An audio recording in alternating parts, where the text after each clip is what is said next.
Item ಯಾವುದೇ ಇರಲಿ try ಮಾಡಿ ಆಚಿ ಚಿಕನ್ ಮಸಾಲಾ. ಆಚಿ ಚಿಕನ್ ಮಸಾಲಾ. ಹಾರ್ಮೋನ್ಸ್ನಿಂದ ಸುರಕ್ಷಿತವಾಗಿ ಬಂದಿದೆ ಭಾರತದ ಹಡಗು.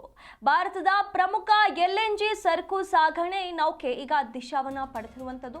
ಒಟ್ಟು 62,370 ಮೆಟ್ರಿಕ್ ಟನ್ನಷ್ಟು ದ್ರವೀಕೃತ ನೈಸರ್ಗಿಕ ಅನಿಲವನ್ನ ಈ ಹಡಗು ಹೊತ್ತು ತರ್ತಾ ಇರುವಂಥದ್ದು. ಯುದ್ಧ ಪೀಡಿತ ವಲಯದಿಂದ ಸುರಕ್ಷಿತವಾಗಿ ಹಡಗು ಬಂದಿದೆ. ಕೇಂದ್ರ ಹಡಗು ಸಚಿವಾಲಯದ ಹಿರಿಯ ಅಧಿಕಾರಿ ಇದರ ಬಗ್ಗೆ ಮಾಹಿತಿಯನ್ನ ನೀಡಿದ್ದಾರೆ. ಜೂನ್ 18ಕ್ಕೆ ಹಡಗು ಗುಜರಾತ್ನ ದಹೇಜ್ ಬಂದರನ್ನ ಪ್ರವೇಶಿಸಲಿದೆ. ಅಮೆರಿಕ ಮತ್ತು ಇರಾನ್ ಯುದ್ಧದ ಭೀತಿಯಿಂದಾಗಿ ಕಳೆದ 3 ತಿಂಗಳಿಗೂ ಹೆಚ್ಚು ಕಾಲ ಸ್ಥಗಿತಗೊಂಡಿದ್ದ ಮಧ್ಯಪ್ರಾಚ್ಯದ ಕಡಲ ಮಾರ್ಗದಲ್ಲಿ ಜಾಗತಿಕ ಇಂಧನ ಪೂರೈಕೆ ಮರಳಿ ಆರಂಭವಾಗುವ ಸೂಚನೆ ಸಿಕ್ಕಿದೆ.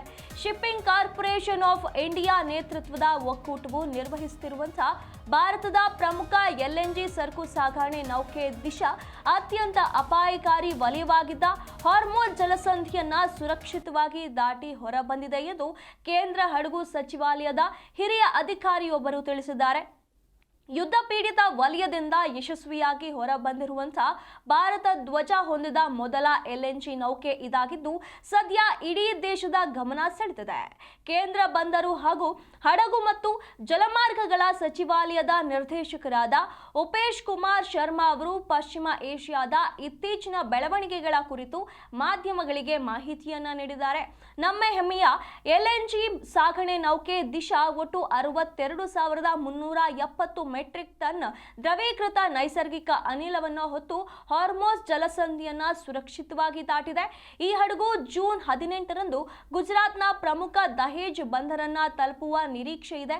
ಕಡಲ ಮಾರ್ಗದಲ್ಲಿರುವ ಭಾರತೀಯ ನಾವಿಕರು ಸುರಕ್ಷಿತವಾಗಿ ಹಡಗು ಸಚಿವಾಲಯದ ಡೈರೆಕ್ಟರ್ ಜನರಲ್ ಹಾಗೆ ವಿದೇಶಾಂಗ ಸಚಿವಾಲಯದ ವಿದೇಶಗಳಲ್ಲಿರುವಂತಹ ಭಾರತೀಯ ರಾಯಭಾರ ಕಚೇರಿಗಳು ಮತ್ತು ಹಡಗು ಕಂಪನಿಗಳೊಂದಿಗೆ ನಿರಂತರ ಸಂಪರ್ಕದಲ್ಲಿದೆ ಅಂತ ಹೇಳಿ ಸಚಿವಾಲಯದ ಬಗ್ಗೆ ಮಾಹಿತಿಯನ್ನ ನೀಡಿರುವಂತದ್ದು.